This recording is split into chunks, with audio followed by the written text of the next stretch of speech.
عدوان إلا على الظالمين أشهد أن لا إله إلا الله وحده لا شريك له ولي الصالحين وأشهد أن محمدا عبده ورسوله الصادق الأمين يا أيها الذين آمنوا اتقوا الله حق تقاته ولا تموتن إلا وأنتم مسلمون وقال تعالى يا أيها الذين آمنوا اتقوا الله وقولوا قولا سديدا يصلح لكم أعمالكم ويغفر لكم ذنوبكم ومن يطع الله ورسوله فقد فاز فوزا عظيما أما بعد معاشر الحاضرين والحاضرات جماعة صلاة maghrib Masjid Darussalam rahimakumullah. Alhamdulillah, puji dan syukur pada Allah Subhanahu wa taala kita dipertemukan Allah dalam majlis yang mulia ini sebagai wasilah untuk menambah keimanan kita serta menambah bekal kita di dalam menjalani kehidupan dalam rangka menyelamatkan diri dan keluarga kita dari neraka Allah Subhanahu wa taala serta membangun anak-anak dan generasi yang menyejukkan pandangan kita serta melahirkan anak-anak dan keturunan menjadi pemimpin bagi orang-orang yang bertakwa di kemudian hari.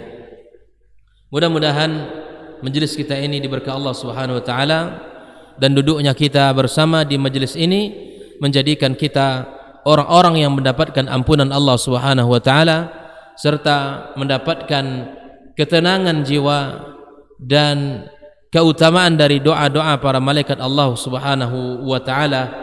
Yang lebih tinggi daripada itu, kita dipuji dan dipuja Allah Subhanahu wa taala di depan para makhluknya di arsy sana.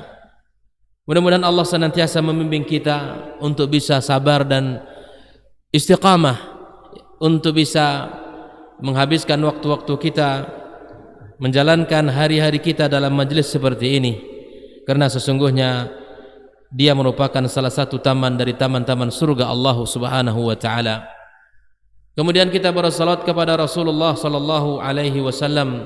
Allahumma salli wa sallim wa barik ala Muhammad.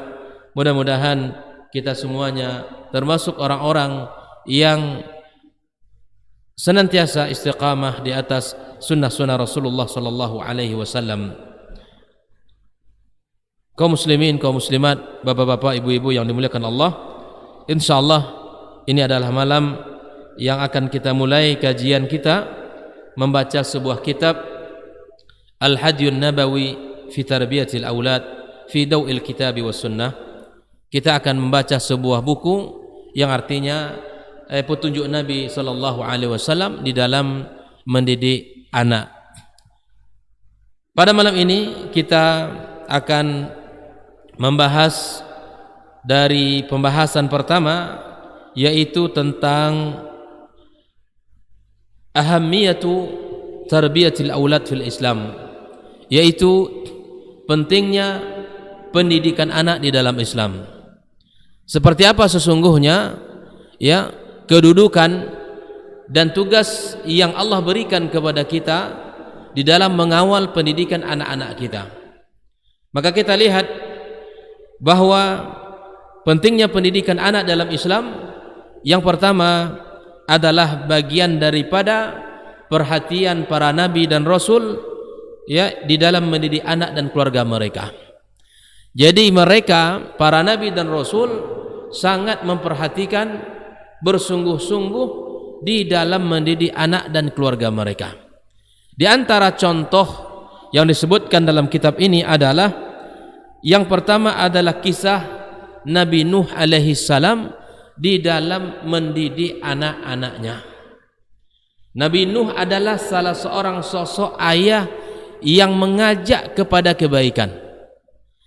Sosok ayah yang tidak pernah berhenti, bahkan pada detik-detik terakhir di saat Allah Subhanahu wa taala telah menurunkan azab di depan matanya terhadap kaumnya yang tidak beriman, dan di antaranya masuk di dalam kaum tersebut adalah anak beliau sendiri di saat-saat genting seperti itu, di saat-saat sulit seperti itu, dia tetap mengajak anaknya untuk kembali kepada keimanan, mengajak anaknya untuk bertaubat kepada Allah Subhanahu wa taala. Ini inspirasi bagi kita bahwa Nuh adalah sosok ayah yang senantiasa mengajak kepada kebaikan dan tidak pernah berhenti di dalam menyerukan kebaikan kepada anak. Kita lihat kisah Nabi Nuh alaihi salam di dalam firman Allah Subhanahu wa taala dalam surat Hud ayat 42 sampai 43. Allah Subhanahu wa taala mengisahkan kisah Nuh bersama anaknya dalam surat berapa? Hud ayat 42 sampai 43. Silakan dibuka Al-Qur'an ya. Kalau tidak ada silakan ditulis. Allah Subhanahu wa taala menyebutkan ungkapan Nabi Nuh alaihi salam yang mana menunjukkan perhatian dia terhadap anaknya. Ini adalah bentuk perhatian Nabi Nuh alaihi salam kepada anaknya yang dia kasihi dan dia cintai, dengan mengatakan ya bunayya. Ya bunayya, ini adalah ungkapan kasih sayang, ungkapan cinta dari seorang ayah kepada anak. Kisah Nabi Nuh ini bersama anaknya sejatinya bahwa seburuk apapun kondisi dan keadaan anak kita, jangan dilabeli dengan sebuah ungkapan yang jelek. Kalaupun kita menghadapi misalnya anak-anak kita tidak sesuai dengan harapan, tidak sesuai dengan keinginan kita, dalam kondisi yang tidak baik itu, jangan pernah kita mengucapkan kata-kata tidak baik kepada anak kita. Ini adalah pelajaran dari Nabi Nuh alaihi salam. Di saat anaknya yang tidak beriman kepada ayahnya, tidak beriman kepada Allah, ayahnya seorang nabi dan rasul, tapi di saat keingkaran dan ketidakberimanan anaknya itu, dia tetap mengatakan ya bunayya. Jadi jangan dilabeli anak kita, kamu itu orang jahat, kamu itu orang pemalas, kamu itu anak yang suka tidur dan seterusnya. Jangan dilabeli dengan kata-kata yang tidak baik, tapi katakanlah kepada anak kita yaitu kata-kata sayang ya bunayya. Inilah pelajaran mahal dari kisah Nabi Nuh alaihi salam. Ya bunayya arkam ma'ana wa la takum ma'al kafirin. Wahai anakku, kesini nak bersama kami, karena Allah Subhanahu wa taala telah mengatakan kepada Nuh alaihi salam kepada Nuh alaihi salam untuk membawa pasangan dari setiap makhluk yang ada, termasuklah orang-orang yang beriman, sebagaimana Allah Subhanahu wa taala katakan kepada Nuh alaihi salam ihmil fiha min kulli zawjain itsnaini wa ahlak. Masukkan, naikkan di atas kapalmu wahai Nabi Nuh berpasang-pasangan dari hewan ternak dan semuanya yang ada, kemudian masukkan keluargamu. Mendengarkan perkataan keluargamu, maka kemudian disinilah Nabi Nuh alaihi salam meminta kepada Allah Subhanahu wa taala agar Allah Subhanahu wa taala selamatkan anaknya. Maka Nabi Nuh mengatakan kepada anaknya, ya bunayya arkam ma'ana, wahai anakku, kesini nak, naik kapal bersama kami, wala takum ma'al kafirin. Ini juga pelajaran mahal. Seakan-akan Nabi Nuh mengatakan kepada anaknya, jangan kamu bersama orang kafir. Nuh ingin memberikan pelajaran, kamu itu sesungguhnya kalau tidak bersama orang kafir, kamu itu baik, karena lingkungan kamu yang seperti itu sehingga kamu menjadi orang yang seperti itu. Ini adalah larangan kita untuk melabelkan sesuatu yang menunjukkan ketidakbaikan pada anak kita. Tidak boleh. Nabi Nuh dengan penuh kearifan dia mengatakan ya bunayya, padahal anaknya tidak beriman. Ya, irkam ma'ana, kesini naik kepada bersama kami. Wala takum ma'al kafirin, jangan kamu bersama orang-orang kafir. Nuh tidak mengatakan wala takum minal kafirin. Ini tandanya Nabi Nuh tidak melabeli anaknya kafir. Kamu itu orang kafir ke sini, bukan begitu. Tapi Nuh mengatakan jangan nak bersama orang-orang kafir. Nah, kisah Nabi Nuh alaihissalam ini bersama anaknya sejatinya juga pelajaran mahal bahwa hidayah itu di tangan Allah Subhanahu wa taala. Kita hanya tugas kita adalah menyampaikan risalah Islam, membimbing mereka di dalam agama ini, mengajarkan tauhid, mendidik mereka dengan pendidikan yang benar, diarahkan agar dia cinta kepada Allah, cinta kepada Rasulnya, mengajarkan kitab sucinya, memberikan nama yang baik, serta memberikan nafkah yang halal. Itu tugas kita. Lalu kemudian bagaimana anak itu sendiri, ya tentu adalah semuanya terpulang kepada hidayah yang berada di tangan Allah Subhanahu wa taala. Oleh itu kaum muslimin rahimakumullah. Lalu kemudian Nabi Nuh melanjutkan dialog bersama anaknya. Setelah Nabi Nuh alaihissalam mengajak anaknya untuk naik bersamanya, tapi memang dasar anak yang tidak berbakti kepada ayah dan tidak taat, dia mengatakan sa'awi ila jabalin ya'simuni minal ma'. Lagi-lagi ini alasan beliau, anaknya, wahai ayahku, ya aku akan naik ke sebuah bukit yang tinggi, ya, yang akan menjagaku dari air, dari banjir yang sangat luar biasa. Ini jawaban mengecewakan bagi ayahnya Nabi Nuh alaihissalam. Sudah jelas azab di depan mata, sudah jelas kematian akan menimpanya, tapi dia tetap mengatakan saya akan berlindung naik ke atas bukit itu yang bisa menyelamatkan saya dari ombak yang besar ini.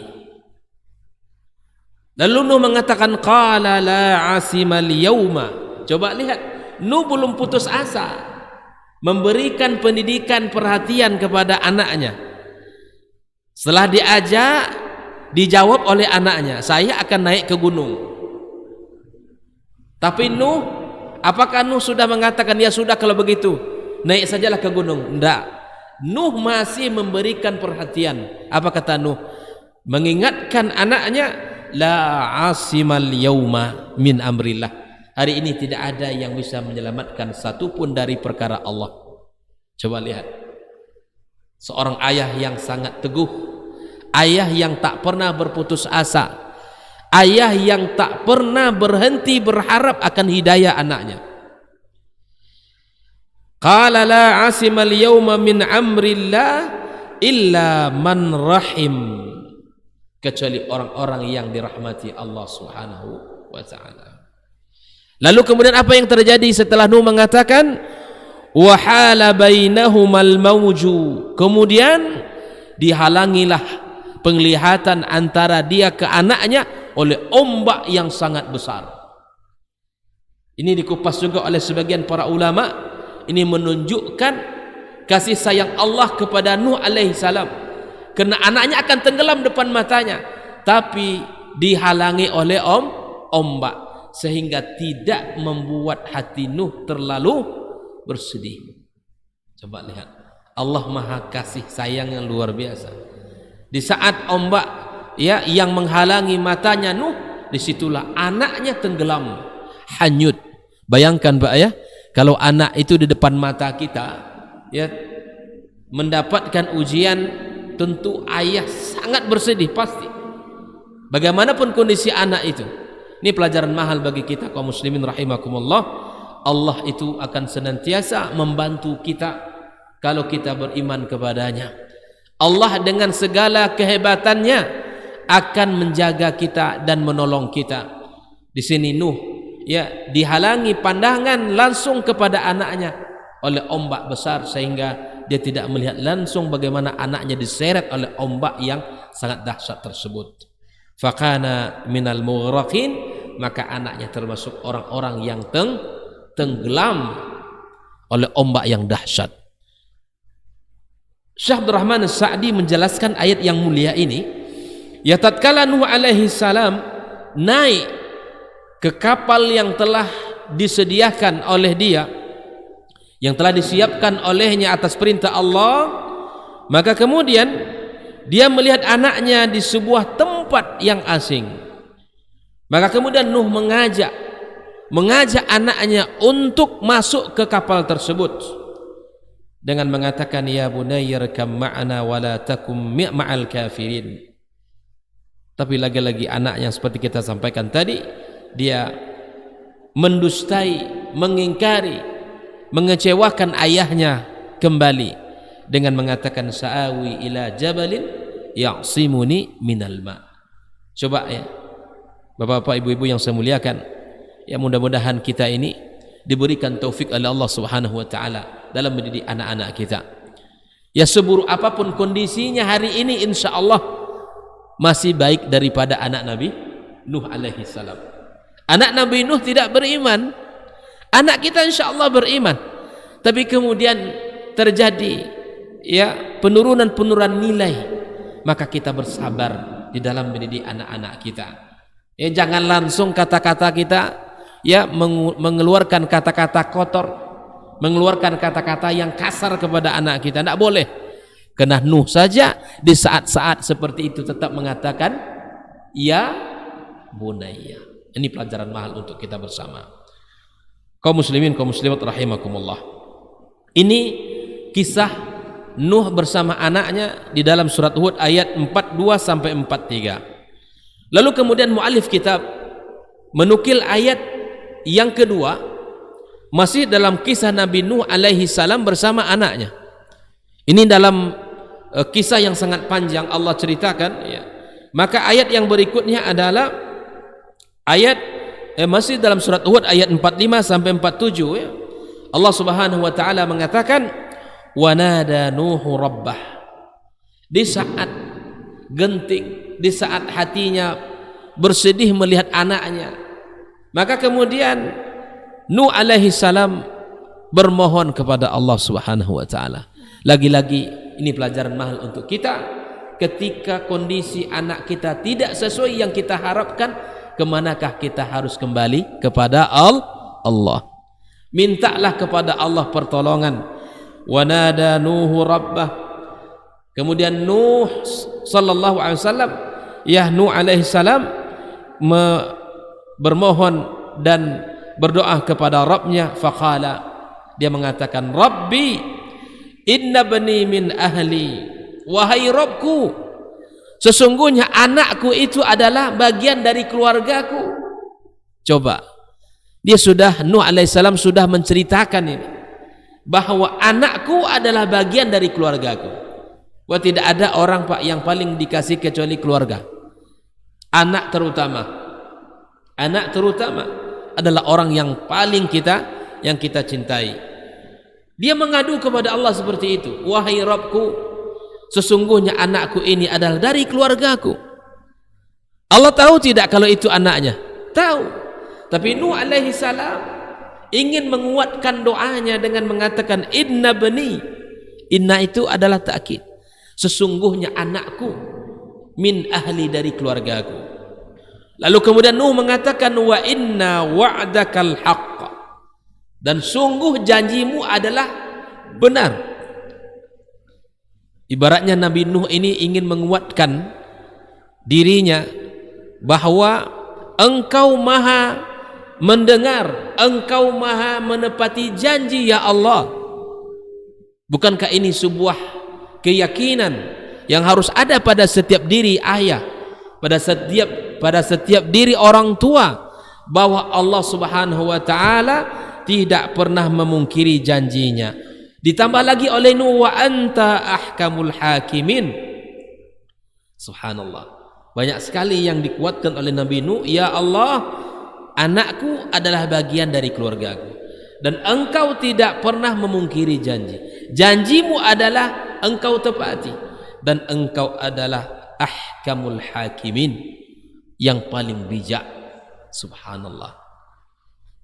Qala ya Nuh, tapi kemudian Allah Subhanahu wa taala menjawab perkataan atau doa Nabi Nuh ini dengan mengatakan qala. Allah mengatakan, ya Nuh, wahai Nuh,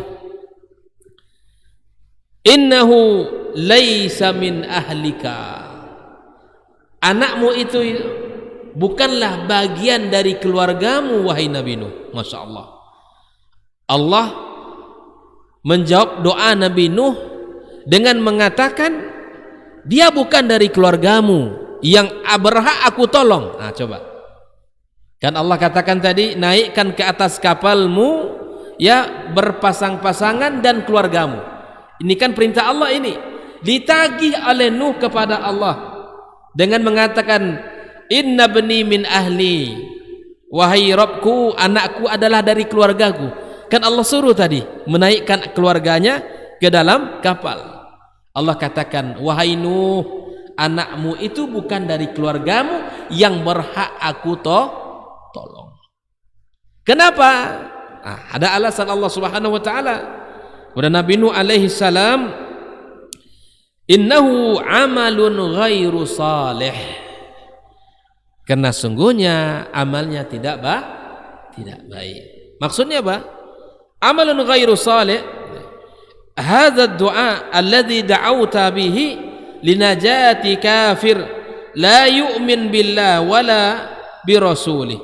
Ini doa ya yang kamu panjatkan, yang kamu minta itu untuk menyelamatkan seorang yang kafir. Nah, ini amal kafir dia ini.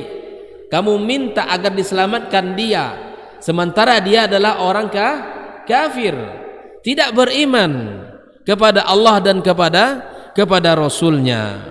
Maka kemudian Allah tegur Nabi Nuh alaihi salam, fala tas'alni ma laisa laka bihi ilmun. Oleh itu Nuh, jangan engkau minta kepadaku sesuatu yang kamu tidak tahu ilmunya. Nah, ini. Jadi Nabi saja ditegur, Pak, apalagi kita. Nabi Nuh ditegur oleh Allah ketika dia minta agar anaknya diselamatkan. Kata Allah, jangan engkau minta kepadaku sesuatu yang kamu tidak tahu ilmunya. Tapi beginilah Allah Subhanahu wa taala, qala inni a'idzuka an takuna minal jahilin.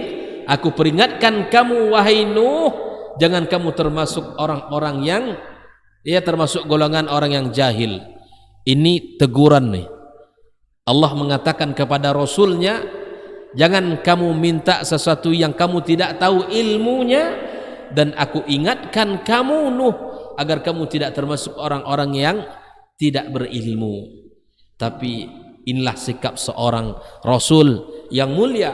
Qala Rabbi, langsung dia bertaubat kepada Allah Subhanahu wa taala. Rabbi inni a'udzu bika, aku berlindung kepadamu ya Allah, an as'alaka ma laisa li bihi ilmun. Aku berlindung kepada engkau yang meminta sesuatu yang aku tidak tahu ilmunya. Ini sikap yang bijak juga dari seorang nabi yang mulia, yang patut kita contoh, bahwa ketika kita salah, ketika kita khilaf, ketika kita banyak melakukan pelanggaran-pelanggaran, segera kita kembali kepada Allah Subhanahu wa taala. Segera kita akui kesalahan-kesalahan kita. Ya, segera kita akui kekurangan-kekurangan kita.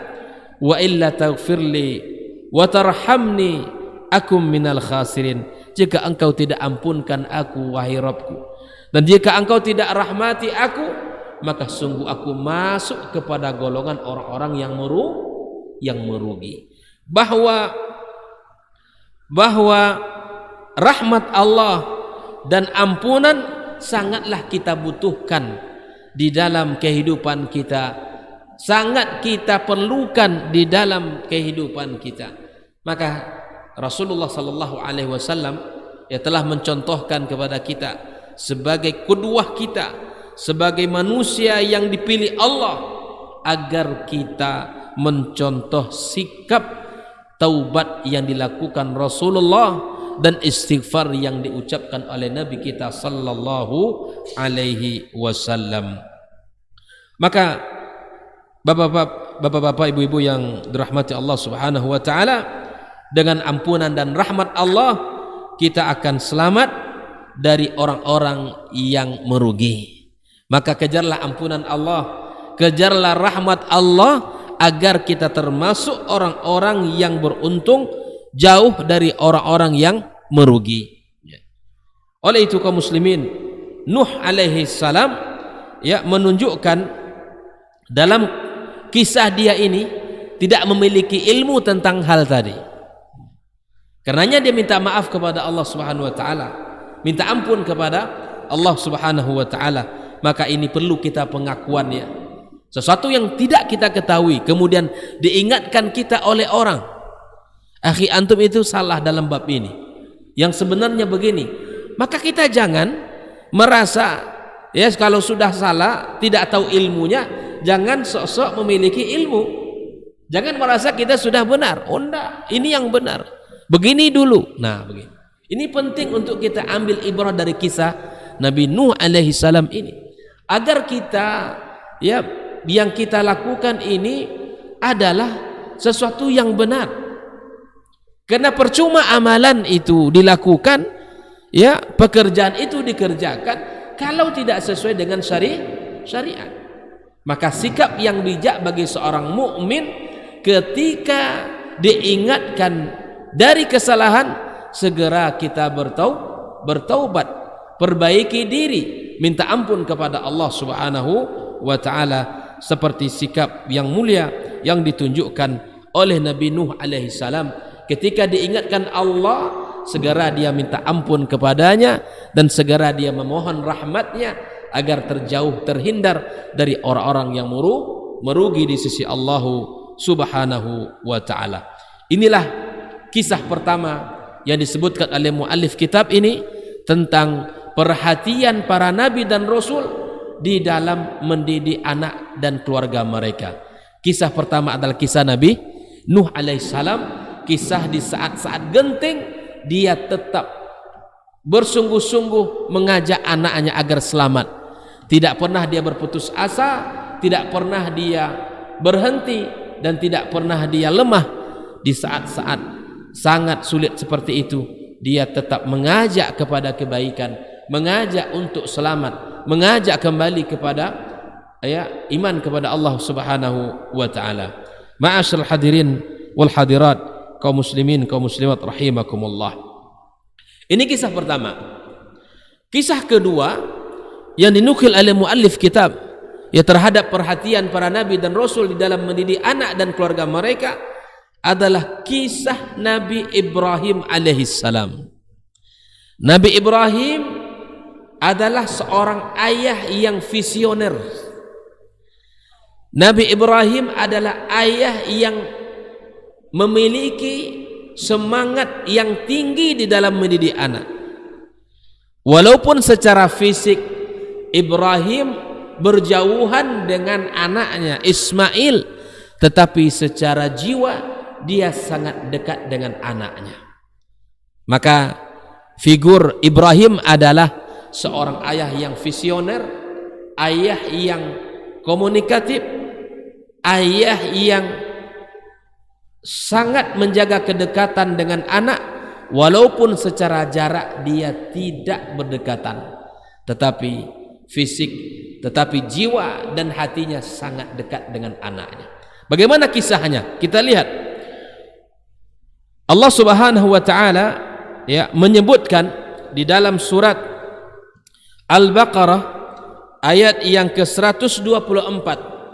Allah Subhanahu wa taala mengatakan kepada Ibrahim alaihissalam, wa idzibtala Ibrahim rabbuhu bikalimatin fa'atammahunna. Ibrahim ini termasuk nabi yang diuji. Ujiannya sangat berat. Ujian Ibrahim ini luar biasa. Mulai dari ayahnya menjadi ujian berat di dalam dakwah dia, sampai nanti kaumnya ujiannya sangat berat. Bahkan Nabi Ibrahim alaihissalam sampai diberikan hukuman ataupun tantangan di mana dia dibakar di dalam api. Ini bukan ujian yang ringan bagi seorang nabi. Tapi kemudian semua ujian yang dihadapi oleh Nabi Ibrahim lulus dengan nilai excellent, lulus dengan nilai mumtaz ma'as syaraf. Bukan hanya mumtaz ya, tetapi ma'as syaraf. Fa'atammahunna. Apa makna fa'atammahunna ini? Bahwa Nabi Ibrahim diuji dan lulus ujian yang dilewati olehnya. Maka setelah ujian selesai, tentu diberikan penghargaan oleh Allah Subhanahu wa taala. Wa Ibrahim, kamu telah melewati ujian dengan baik. Maka Allah memberikan tawaran hebat kepada Nabi Ibrahim alaihissalam. Qala inni ja'iluka linnasi imama. Wa Ibrahim, aku jadikan kamu pemimpin bagi manusia. Jadi kalau ingin jadi pemimpin mestilah melewati ujian. Karena karakter itu harus terbangun. Pemimpin itu harus kuat. Tidak mungkin menjadi pemimpin kalau jiwanya lemah, fisiknya lemah, semangatnya lemah. Maka pemimpin harus memiliki kekuatan jiwa serta memiliki semangat yang tinggi, dan tentunya melewati ujian-ujian yang sangat berat. Maka Allah katakan, aku jadikan kamu wahai Ibrahim pemimpin bagi manusia. Tetapi beginilah seorang ayah yang visioner tadi, ayah yang memiliki semangat, yang kalau Allah janjikan untuknya sebuah kebaikan, dia tidak berhenti pada dirinya. Dia meminta kepada Allah, qala wa min dzurriyyati. Wahai Allah, kalau begitu keluargaku juga Engkau jadikan para pemimpin-pemimpin. Inilah hebatnya Ibrahim ya. Ayah yang tak pernah melupakan anak. Ayah yang tak pernah lupa kepada anak dalam segala apapun, terutama dalam kebaikan. Ya, kalau kita menginginkan kebaikan untuk kita, maka mintakan juga dalam doa kita untuk anak kita. Biasanya apa doa antum? Biasanya apa doa kita? Ya, dalam doa-doa kita kepada Allah apa biasanya? Ya? Apa biasa doa kita kepada Allah? Minta kepada Allah itu apa?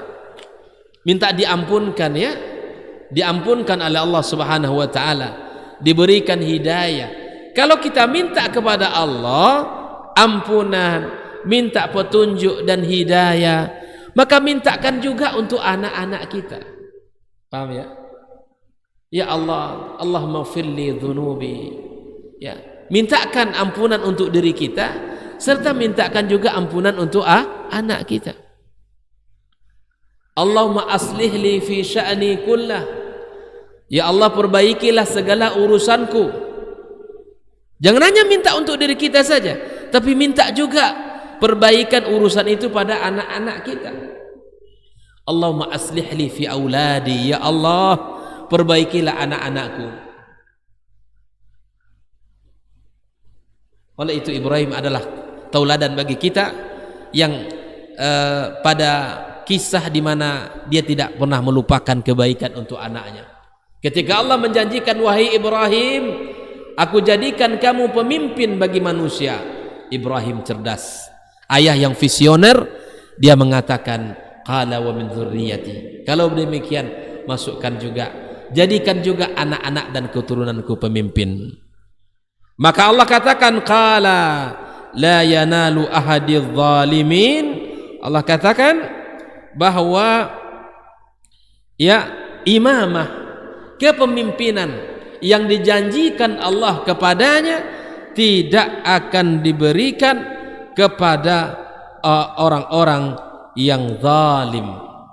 Allah berikan syaratnya, ya, bahwa kepemimpinan yang diberikan oleh Allah kepadanya dan kepada anaknya tidaklah ya diberikan kecuali tidaklah diberikan kepada ya orang-orang yang zalim. Mari kita lihat beberapa penafsiran para ulama tentang ayat yang mulia ini, di mana Syekh Abdul Rahman As-Sa'di menjelaskan dalam ayat yang mulia ini Allah Subhanahu wa taala yang menjelaskan kisah tentang kekasihnya yaitu Ibrahim alaihissalam, yang mana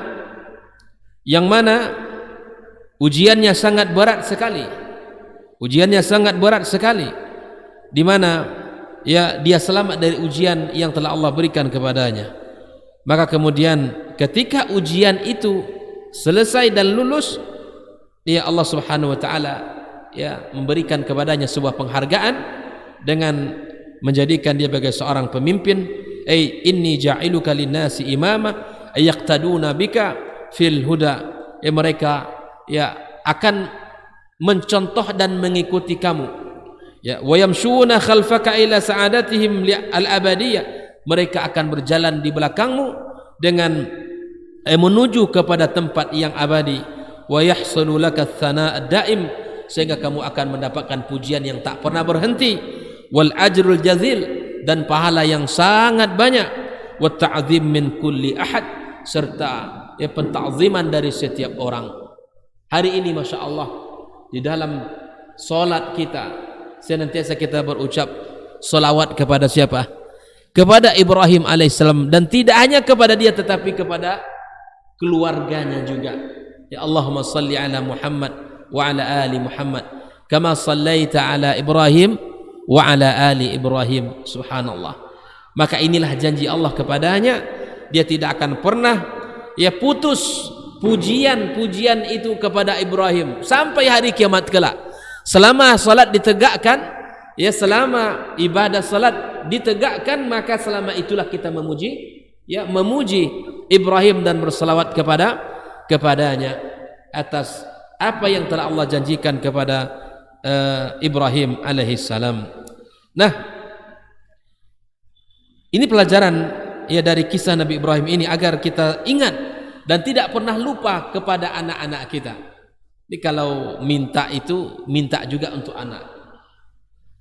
Kalau minta kebaikan jangan lupakan anak kita. Kalau kita mampu melakukan satu kebaikan, maka minta juga kepada Allah anak kita mampu melakukan itu. Contoh seperti ini, ya Allah, hari ini aku semangat menuntut ilmu, duduk dalam majelis ilmu, bersabar dalam menuntut ilmu. Maka jadikan pula anak dan keturunanku nanti bersabar dalam menuntut ilmu. Paham ya?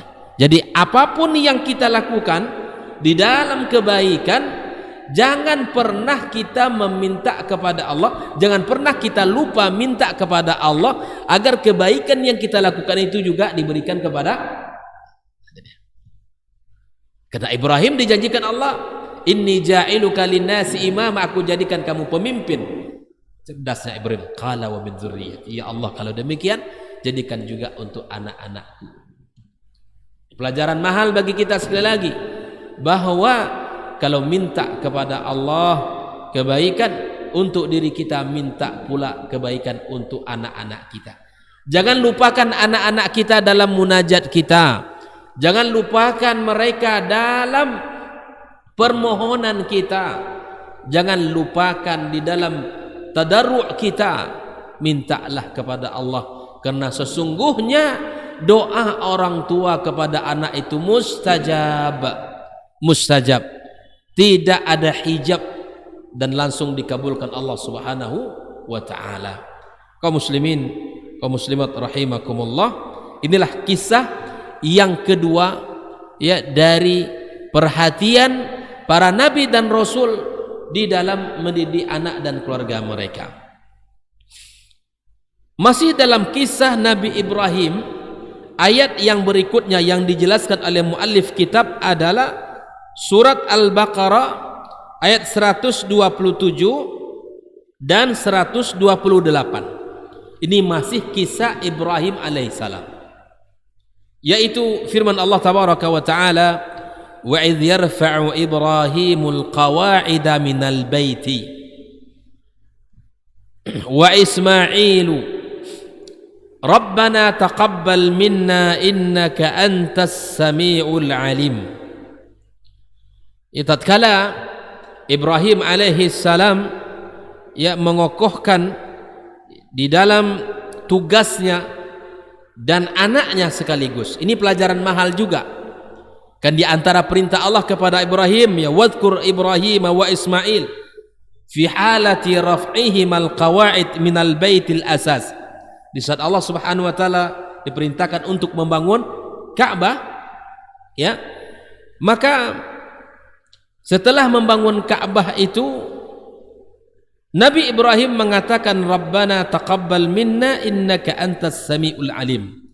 Dari ayat yang mulia ini ada beberapa pelajaran. Pertama, sertakan anak kita di dalam kebaikan.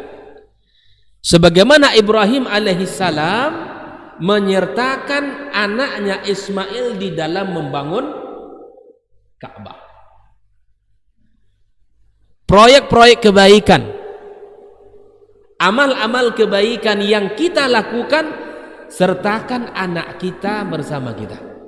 Ajak anak-anak kita. Contoh, di dalam menyalurkan infak misalnya untuk saudara-saudara kita yang membutuhkan, disebabkan gempa bumi, disebabkan banjir bandang dan selain sebagainya, kita salurkan infak kita. Ayo nak, kita ajak anak kita, yuk nak, ikut abi, ikut umi, kita salurkan bantuan rezeki yang Allah titipkan kepada kita untuk saudara-saudara kita. Apa pelajarannya? Sertakan anak kita di dalam kebaikan. Kalau kita sertakan anak kita, ajak dia di dalam kebaikan itu, dengan mudah anak itu akan mencontoh kebaikan itu, karena dia telah melihat kebaikan itu dilakukan oleh orang tuanya. Di dalam sholat berjamaah misalnya, anak kita yang sudah usianya tamyiz atau apalagi baligh, maka kita ajak anak kita untuk sholat bersama kita, agar tumbuh pula kecintaan kepada anak kita. Dengan melihat ayahnya melakukan, maka dia mudah mencontoh kebaikan itu dari ayahnya. Misalnya di dalam memberikan perhatian kepada anak-anak yatim misalnya, maka orang tua sebagai pemimpin dalam rumah tangga, dia mengajak anaknya. Misalnya kita berikan bantuan makanan, kita beli nasi bungkus,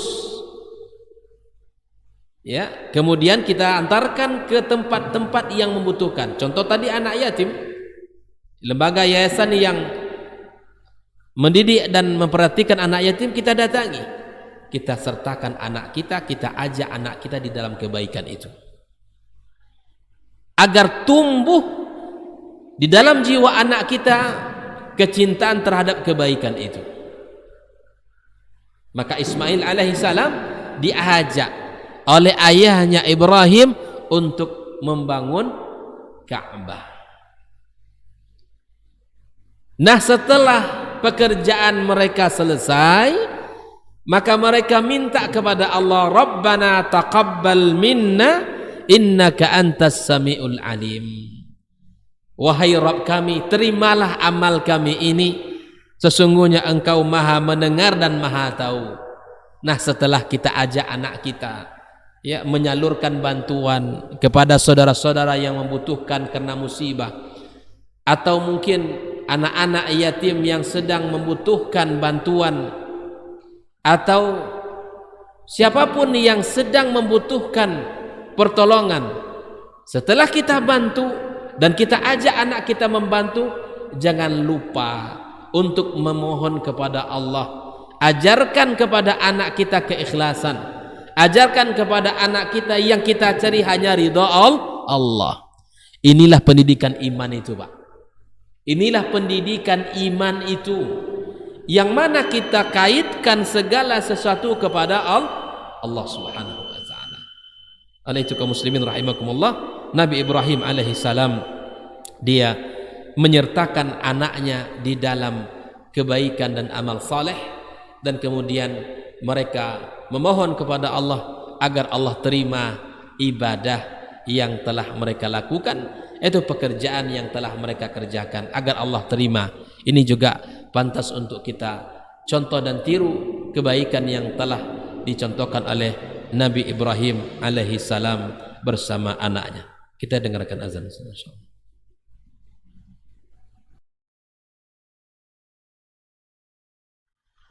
Orang yang keluar dari rumahnya menuju rumah Allah untuk menuntut ilmu syar'i, maka sungguh dia sedang berjalan di jalan ilmu, dan itu akan memudahkannya untuk menuju surga Allah Subhanahu wa taala.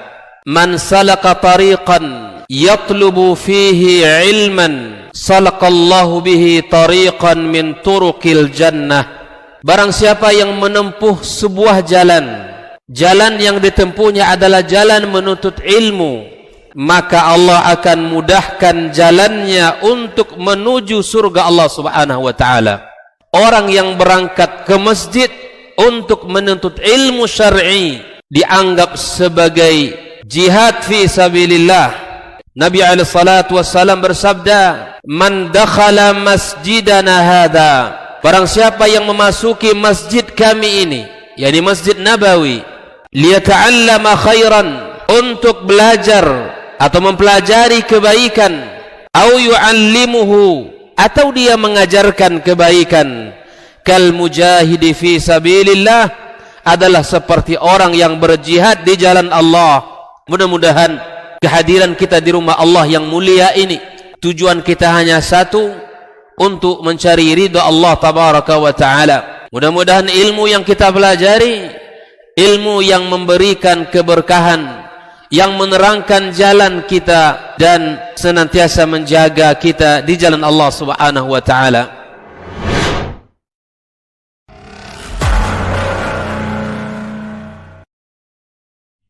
Ketahuilah bahwa ketika kita mengikuti sebuah majelis ilmu, itu sesungguhnya Allah sedang memberikan kepada kita sekian banyak fadilah dan keutamaannya.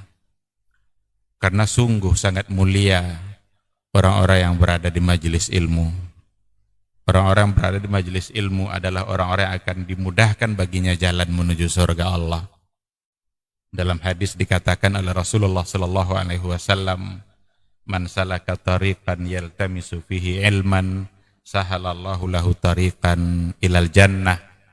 Barang siapa yang menempuh satu jalan di mana tujuannya adalah untuk mendapatkan ilmu, maka Allah akan mudahkan baginya jalan menuju surga.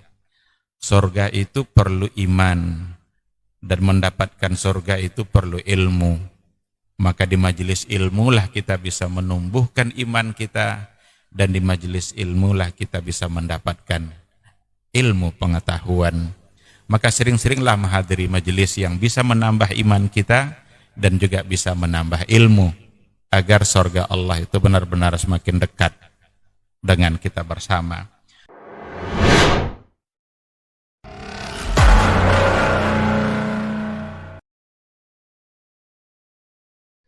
Majtama'a qaumun fi baitin min buyutillah yatluna kitaballah wa yatadarasunahu fima bainahum illa nazalat alaihimus sakinah wa ghasyiyatuhumur rahmah wa haffat bihimul malaikah wa dzakarahumullahu fiman indah.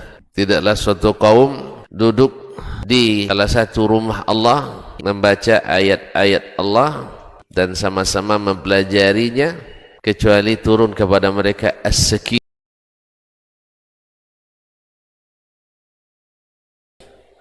Pada pembahasan yang Kedua ini masih dalam kisah Nabi Ibrahim alaihissalam, bahwa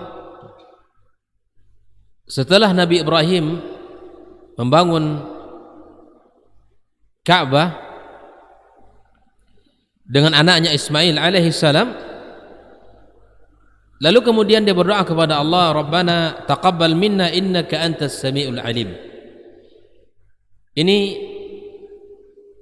ayat yang mulia ini memberikan pelajaran mahal kepada kita, yaitu menyertakan anak kita di dalam amal kebaikan. Karena ini adalah pelajaran, bentuk pelajaran yang sangat efektif di dalam menumbuhkan kecintaan beramal pada anak kita.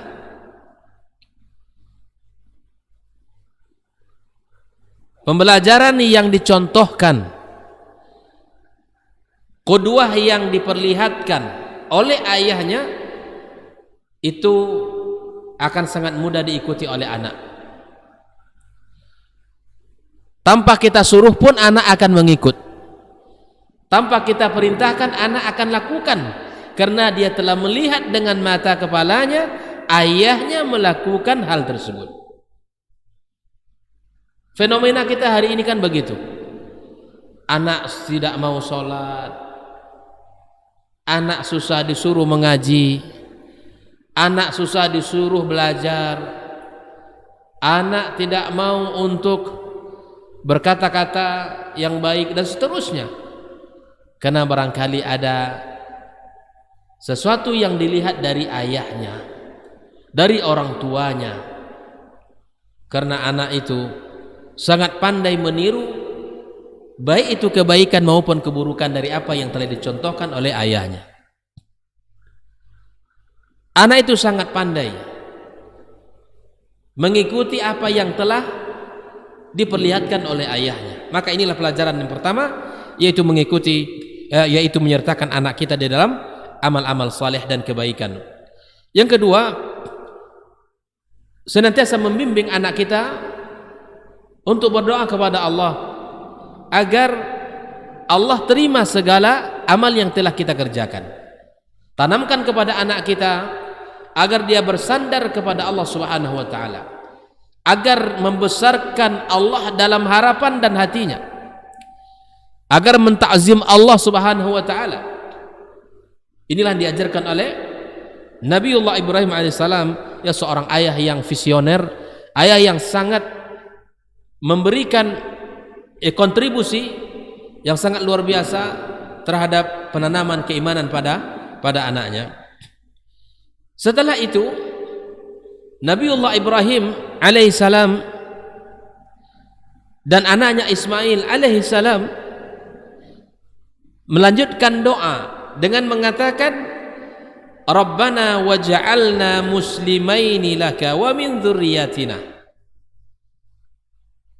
Ya Allah, Rabb kami, jadikan kami muslim yang berserah diri kepadamu, dan begitu juga anak dan keturunan kami. Jadi Nabi Ibrahim sosok ayah yang tidak pernah melupakan anak di dalam doanya.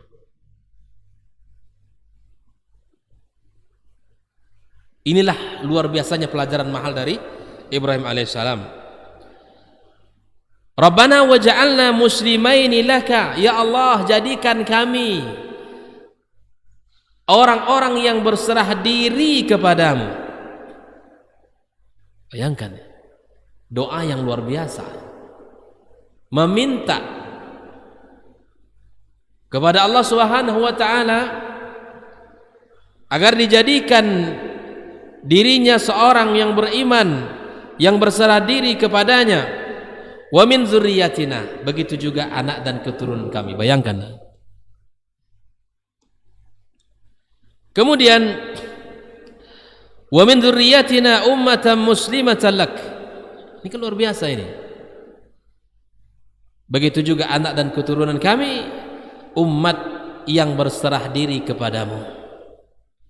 Umat yang berserah diri yang tunduk dan patuh kepadamu. Kemudian Nabi Ibrahim juga mengatakan dalam doanya, wa arina manasikana, ya Allah, ajarkan kami cara beribadah. Ini juga pelajaran mahal. Tentu dalam bab ini adalah amal al-hajj. Ya, Ibrahim mengajarkan kepada kita agar kita meminta kepada Allah bimbingan dalam bab ibadah, bahwa ibadah itu adalah sesuatu yang sifatnya tauqifi. Ibrahim mengajarkan itu kepada kita agar kita ini dalam beribadah mengikuti syariat,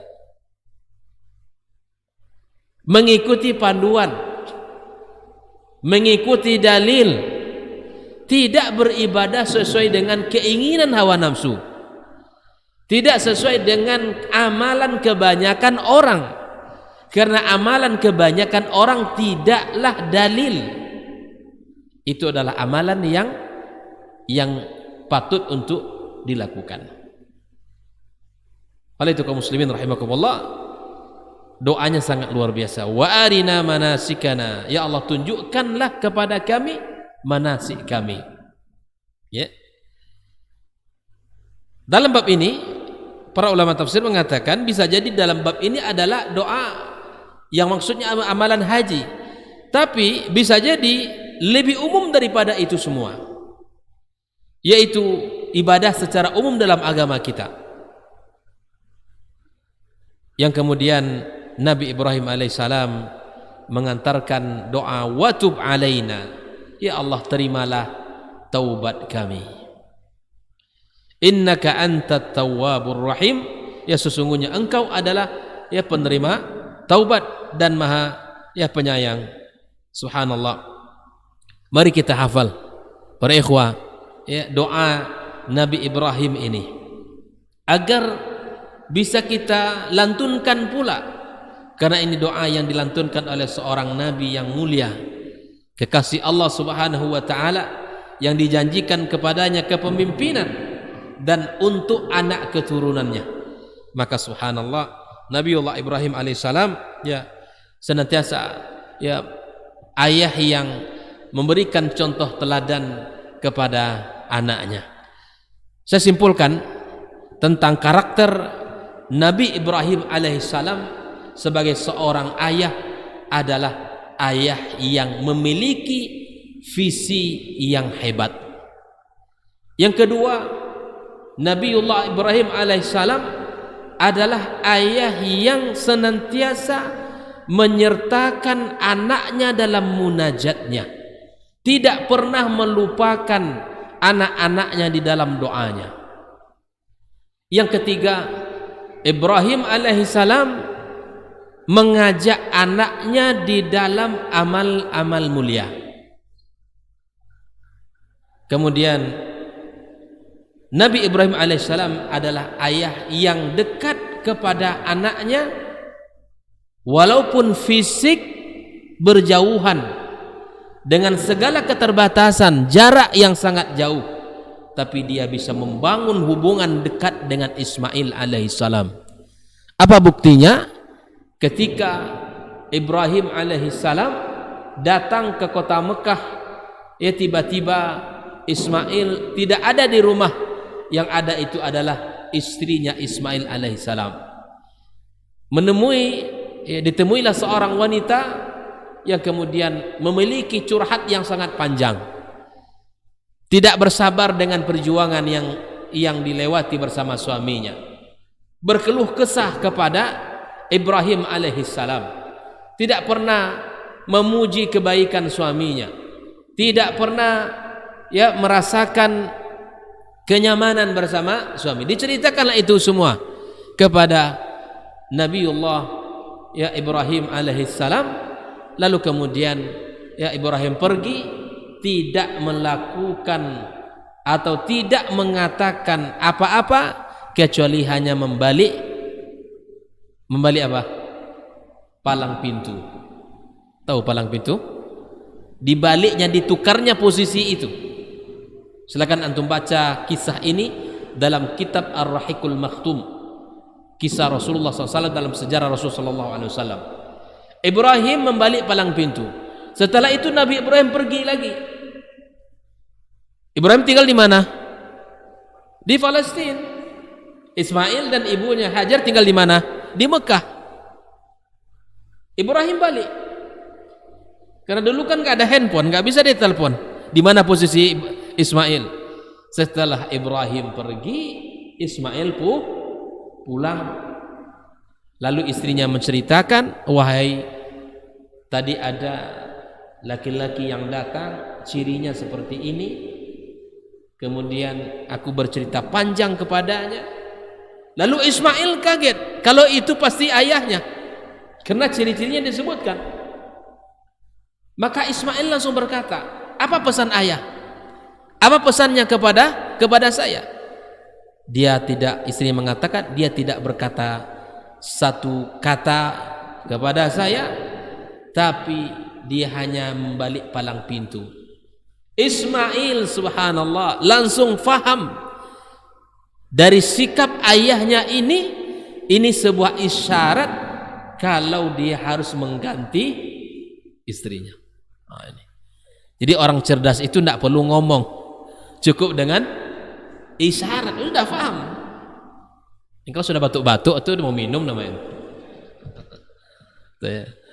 Baik, kaum muslimin kaum muslimat rahimakumullah, cukup isyarat saja. Maka Ismail alaihissalam ceraikan istrinya. Karena ibaratnya ini tidak pantas nih bagi kamu nak. Istri kamu ini tidak cocok dengan kamu, tidak bersabar dengan perjuangan kamu. Kan Ismail, ya subhanallah, anak yang dahsyat keimanannya, akhlaknya, ketaatannya, kesetiaannya. Bahkan Nabiullah Ibrahim alaihissalam telah mewakafkan anak-anaknya di jalan Allah Subhanahu wa taala. Diwakafkan anaknya untuk kebaikan agama Allah yang mulia ini. Maka inilah sosok Ibrahim alaihissalam, ya, sosok ayah yang visioner, yang memberikan kontribusi ya sangat besar dalam perbaikan anaknya.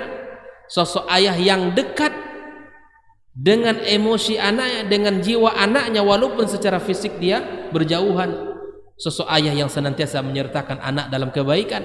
Sosok ayah yang tidak pernah melupakan ya anaknya di dalam doanya, dan sosok ayah yang menginginkan kebaikan-kebaikan itu untuk anaknya.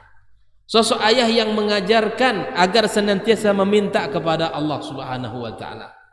Maka sungguh kalau kita kaji tentang sosok Ibrahim ini tidak akan pernah ya habis dan tidak akan pernah selesai, karena banyak ibrah dan pelajaran yang ada pada kisah Nabiullah Ibrahim alaihissalam ini.